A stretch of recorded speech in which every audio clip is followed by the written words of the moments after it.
आ गए मेरी मौत का तमाशा देखने। अब मुझे लटका देंगे, जुबान ऐसी बाहर आएगी, आंखें बाहर आएगी, थोड़ी देर लटकता रहूंगा, फिर ये मेरा भाई मुझे नीचे उतार देगा, फिर आप चर्चा करते घर चले जाओगे, खाना खाओगे, सो जाओगे।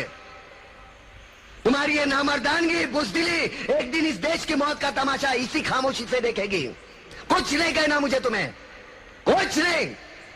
तुम्हारी जिंदगी में कोई फर्क पड़ने वाला नहीं।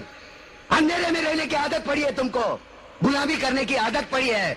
पहले राजा महाराजाओं की गुलामी की, फिर अंग्रेजों की, अब चंद गद्दार नेताओं की और गुंडों की। धर्म के नाम पर ये तुम्हें बहकाते हैं, तुम एक दूसरे के गले काट रहे हो। काटो काटो। ऊपर वाला भी ऊपर से देखता होगा तो उसे शर्म आती होगी, सोचता होगा मैंने सबसे खूबसूरत चीज बनाई थी, इंसान। इंसान नीचे देखा तो सब कीड़े बन गए, कीड़े।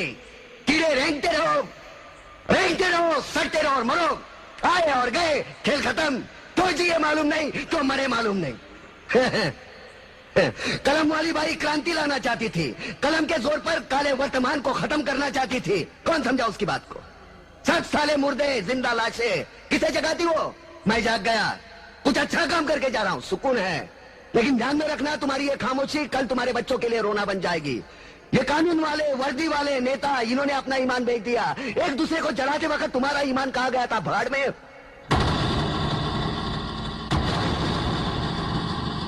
ये पिस्सू जैसा हमारा पड़ोसी मुल्क आने वाले कल में शायद अपने आप को दुनिया के नक्शे पर देख नहीं पाएगा। एक बात भूल रहा है, उनके घर में जो रोटी बनती है ना, उसका आटा भी विदेशी चक्की से पीस के आता है।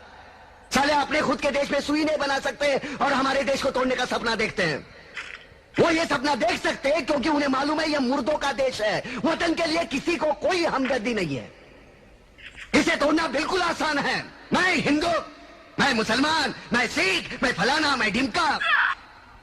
एक लाठी को तो कोई भी तोड़ सकता है, लेकिन लाठी के भारे को तोड़ना मुश्किल है। मैंने बचपन में पढ़ा था, स्कूल में, तीसरी में। मैं क्यों समझा रहा हूं तुमको? तो समझा रहा हूं, पागल हूं मैं, भूसा भरा पड़ा है मेरे दिमाग में। क्यों बातें कर रहा हूं इन पत्थरों से? हंसो हंसो, खुशियां मनाओ। क्रांति की राह पर एक और कुत्ते की मौत मरने जा रहा है, कल कोई और मरेगा, हमें क्या? हाँ, हम इसी तरह जीते रहेंगे, है ना?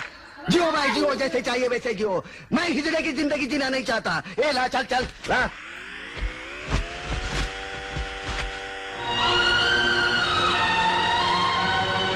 ठहरो, ये फांसी नहीं हो सकती।